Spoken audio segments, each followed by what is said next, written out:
Friends, आप लोगों ने अगर नोट किया हो, आज से 4-5 दिन पहले ईमान की वालदा का एक वॉइस मैसेज लीक हुआ था व्हाट्सएप का। उस वॉइस मैसेज के अंदर ईमान की वालदा ने रजब बार के वालिद के बारे में उसको तनकीद करते हुए ये कहा था कि रजब बार के घर पे उसके बाप की औकात कोई नहीं है। उसके ऊपर रजब बार का एक बड़ा रिप्लाई दिया गया है ईमान की वालदा को। और रिप्लाई क्या दिया गया है और ईमान की वालदा ने क्या वॉइस मैसेज लीक हुआ था, दोनों की डिटेल आपके साथ शेयर करेंगे आज की इस वीडियो के अंदर। रिक्वेस्ट है आपने आज की इस वीडियो को पूरा देखना है। वेलकम बैक फ्रेंड्स, एक बार फिर से आप सबका वेलकम करते हैं हमारे YouTube channel Shahroz Atiq official में। फ्रेंड्स, वीडियो शुरू करने से पहले आपसे रिक्वेस्ट है, जितने भी भाई मेरे वीडियो देख रहे होते हैं, आप वीडियोस तो देख लेते हैं लेकिन आप लोग सब्सक्राइब नहीं करते हैं। जो रिक्वेस्ट है, जितने भी भाई मेरे न्यू आ रहे हैं चैनल पे, चैनल को लाजमी सब्सक्राइब करें और बेल आइकन के बटन को लाजमी प्रेस करके जाएं। तो फ्रेंड्स, मैं बात कर रहा था यहाँ पे ईमान की वालदा की। ईमान की वालदा की जानब से आज से कोई 3-4 दिन पहले एक वॉइस मैसेज लीक होता है, जिस वॉइस मैसेज में ईमान की वालदा रज्जब बार के टारगेट रज्जब बार को कहते हुए ये कहती है कि रज्जब बार ने कहीं जिक्र किया होगा कि आपका कोई बड़ा है, फिर मैं उससे बात करता हूँ। तो शायद कहीं जिक्र किया होगा ईमान की वालदा का। उस वॉइस मैसेज में ये था कि रज्जब बार से अगर कोई कॉल आए या रज्जब बार का कोई मैसेज आए तो हमने रज्जब बार को ये कहना है कि तुम भी अपने किसी भाई को साथ लेके आओ। आप अली सिग्मा मोटर वाला उसको लेके आओ, या ये मोटे छोटे आपके साथ फिर रहे हैं इनको लेके आओ। बाप को आप ला नहीं सकते, उसकी कोई औकात नहीं है आपके घर पे, उसको अपने जूते की नोक पे रखा हुआ है। ये कोई स्टेटमेंट एक वायरल हुई थी रज्जब बार की ईमान की वालदा की जानब से। अब ये पहले आपने ये वॉइस मैसेज जो ईमान की वालदा का लीक हुआ था, इस वॉइस मैसेज को जरा पूरा सुन के आए। ईमान को मना कर दिया, कोई मैसेज आए, कोई कॉल आए इनके घर के में से किसी की भी, तो तुमने रिसीव नहीं करनी। अब ये बड़ों का नाम लिया ना, तो फिर अब ये बड़ों से बात करे, मेरे साथ बात करे, भाई के साथ बात करे। फिर हम भी कहेंगे कि तुम भी अपने बड़े लेकर आओ।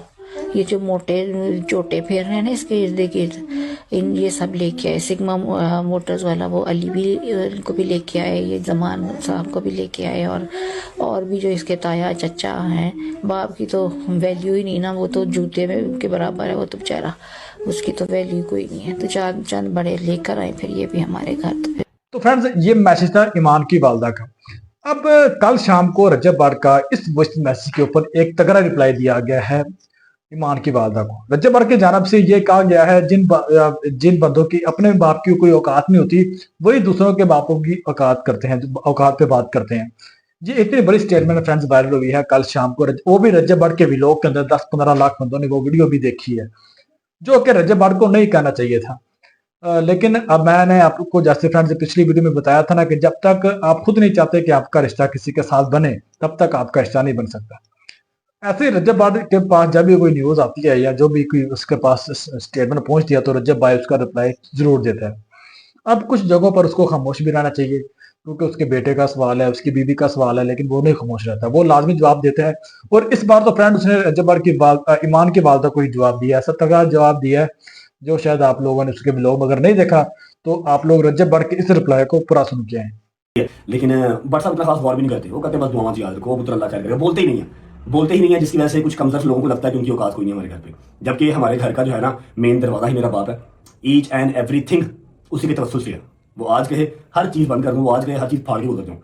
ये मेरे बाप की वैल्यू है मेरी जिंदगी में, ठीक है। कमजोर लोग हैं जिनके अपने बापों की कोई वैल्यू है नहीं है, वो लोगों के बापों को कहते हैं इनकी कोई वैल्यू नहीं है। मेरे बाप की मेरे लिए क्या वैल्यू है? मेरे बाप को हेपेटाइटिस सी हुआ था, ठीक है, आज से 8 साल पहले, और मैं उस 8 साल से लेके आज तक उनके लिए 2 दफा शुक्राने के पढ़ता हूँ कि अल्लाह ने उनको सेहत तंदुरुस्ती दी है। तब से लेके आज तक 2 दफा शुक्राने के डेली पढ़ता हूँ। नमाज कभी मिस हो जाए, लेकिन उसकी माफी मांग लेता हूँ अल्लाह ताला से, और बाप की जो शुक्राने की नफर है ना वो लाजमी पढ़ता हूँ।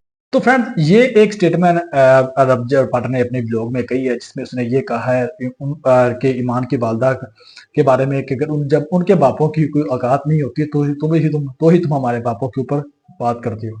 तो फ्रेंड्स, आपसे मैंने ये पूछा है कि क्या रजब बार को अपने ब्लॉग के अंदर ये स्टेटमेंट कहनी चाहिए थी?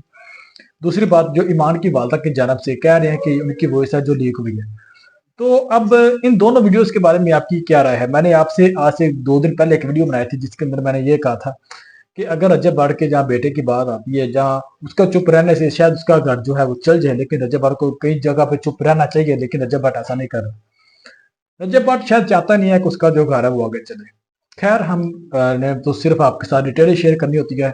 जो भी आपकी राय है वीडियोस के बारे में मुझे कमेंट सेक्शन में लाजमी शेयर करके जाएं। इंशाल्लाह मुलाकात अगली ऐसी ही वीडियो के अंदर। बहुत शुक्रिया, अल्लाह हाफिज।